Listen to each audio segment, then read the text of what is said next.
আসসালামু আলাইকুম everyone, welcome to my channel. আজকে আমি আপনাদের সাথে খুবই অল্প খরচে এবং অল্প সময়ের মধ্যে তৈরি করা যায় এমন একটি ডেজার্ট রেসিপি তৈরি করে দেখাবো। আমরা সাধারণত সবসময় এমন একটি রেসিপি খুঁজে থাকি যে রেসিপিটি আমাদের খাওয়ার ক্রেভিং থাকতে থাকতে তৈরি হয়ে যাবে এবং অল্প খরচের মধ্যে তৈরি করা যাবে। আজকের এই রেসিপিটি সেই রকমই একটি রেসিপি। অবশ্যই সম্পূর্ণ ভিডিওতে আমার সাথেই থাকবেন, আর ভিডিওটি ভালো লাগলে আপনার ওই সুন্দর হাতটি দিয়ে আমার চ্যানেলটিকে সাবস্ক্রাইব করে ভিডিওতে একটি লাইক দিয়ে যাবেন। আর ভিডিও ভালো লাগলে অবশ্যই কিন্তু একটি কমেন্ট করে আপনার মূল্যবান মতামত জানিয়ে যাবেন। তো বেশি কথা না বাড়িয়ে চলুন সরাসরি রেসিপিতে যাওয়া যাক। এই রেসিপিটি বানানোর জন্য আমাদের লাগবে হচ্ছে টোস্ট। আমি এখানে ঘি টোস্ট নিয়ে নিয়েছি, কারণ ঘি টোস্ট থেকে খুব সুন্দর একটি ঘিয়ের ফ্লেভার আসে, এক্সট্রা করে আর ঘি অ্যাড করতে হবে না। সেজন্য আপনারা চাইলে কিন্তু এখানে ঘি টোস্ট ব্যবহার না করে শুধু সাধারণ টোস্ট নিয়ে হালকা ঘি দিয়েও কিন্তু ভেজে নিতে পারেন, অথবা আপনারা কিন্তু এখানে চাইলে ব্রেডও ব্যবহার করতে পারেন। ব্রেডটাকে শুকনো খোলায় অল্প একটু ঘি মাখিয়ে নিয়ে টোস্টের মতো করে নিয়ে এরপরে কিন্তু এই রেসিপিটি তৈরি করতে পারেন। আর কিছুদিন যাবত আমার অনেক বেশি ঠান্ডা লাগায় আমি ভালোভাবে ভয়েস দিতে পারছি না, নিশ্চয়ই আমার গলার শব্দ শুনে বুঝতে পারছেন। দয়া করে একটু ম্যানেজ করে নেবেন আর ভিডিওটি সম্পূর্ণ দেখবেন। কথা বলতে বলতে সবগুলো টোস্ট আমি ছোট ছোট কিউব করে কেটে নিয়েছি। এবার এই ছোট ছোট কিউব করে কেটে নেওয়া টোস্টগুলোকে সাইডে রেখে দেব।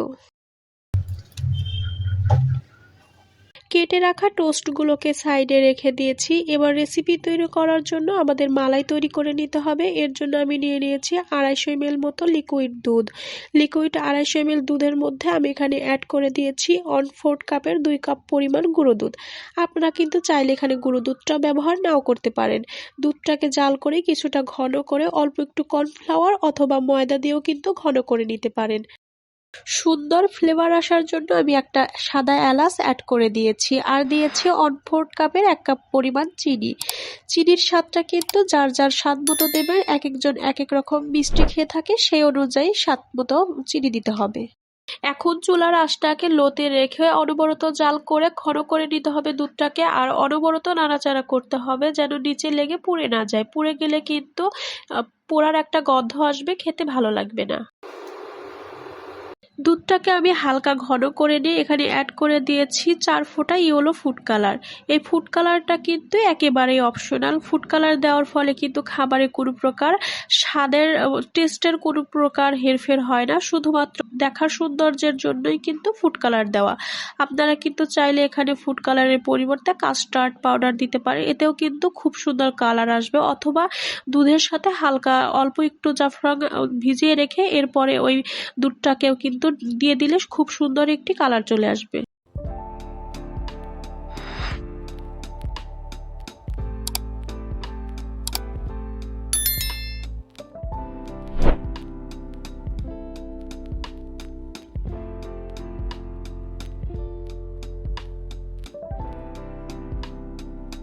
আমার মালাই কিন্তু খুব সুন্দরভাবে রেডি হয়ে গিয়েছে। এবার আমি চুলাটাকে বন্ধ করে নামিয়ে নেব। এর থেকে বেশি কিন্তু মালাইটাকে ঘন করা যাবে না, তাহলে কিন্তু ঠান্ডা হওয়ার পরে আরো বেশি ঘন হয়ে যাবে।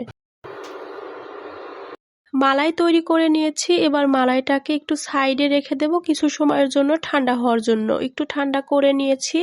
এবার আমি টোস্টগুলো প্রথমে ভিডিওর শুরুতে যে টোস্টগুলো আমি কিউব করে কেটে রেখেছিলাম সেই টোস্টগুলোকে একটি বাটিতে তুলে নিয়েছি, আর মালাইটাকে একটু ঠান্ডা হওয়ার পরে ঠান্ডা মালাইটাকে এবার এই টোস্টের উপরে দিয়ে দেব।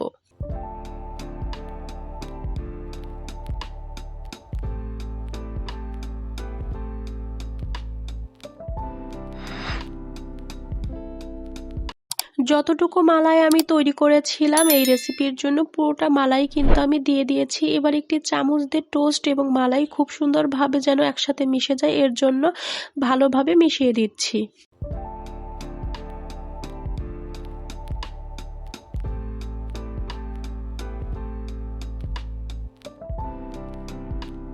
টোস্ট এবং মালাইটাকে একসাথে ভালো করে মিশিয়ে নিয়ে উপর থেকে চকলেট সিরাপ দিয়ে দিচ্ছি। এই চকলেট সিরাপটা দেওয়ার ফলে দেখতেও খুব সুন্দর লাগে আর খেতেও হয় অনেক মজা।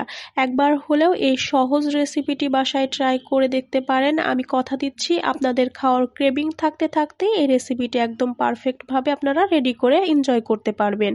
একবার হলেও বাসায় ট্রাই করবেন, আর কেউ যদি বাসায় ট্রাই করে থাকেন অবশ্যই কমেন্ট করে জানিয়ে যাবেন। আর রেসিপিটি কেমন লাগলো সেটাও সেটাও কিন্তু কমেন্ট করে জানিয়ে যাবেন। আপনাদের একটি কমেন্ট আমাদের ভিডিও বানাতে অনেক বেশি মোটিভেট করে। আর ভিডিওটি ভালো লাগলে ভিডিওতে একটি লাইক দিয়ে চ্যানেলটিকে সাবস্ক্রাইব করে দিয়ে যাবেন। আজকের মতো ভিডিও এখানেই শেষ করছি। সকলে ভালো থাকবেন, সুস্থ থাকবেন। আসসালামু আলাইকুম।